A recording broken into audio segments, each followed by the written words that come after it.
Рак ебаный, нахуй. Долбоёб, нахуй. Идиот ебаный, блядь.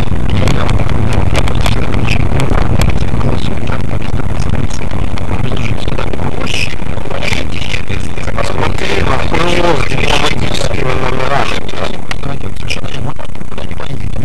Пидор ебаный, нахуй. Мы работали с Центральной избирательной комиссией и с Панфиловой. Работали над чем? Мы пытались сделать эту процедуру более понятной, прозрачной и удобной для людей. Например, то же самое голосование, как мы называем его, альтернативное, да? Есть решение Конституционного суда.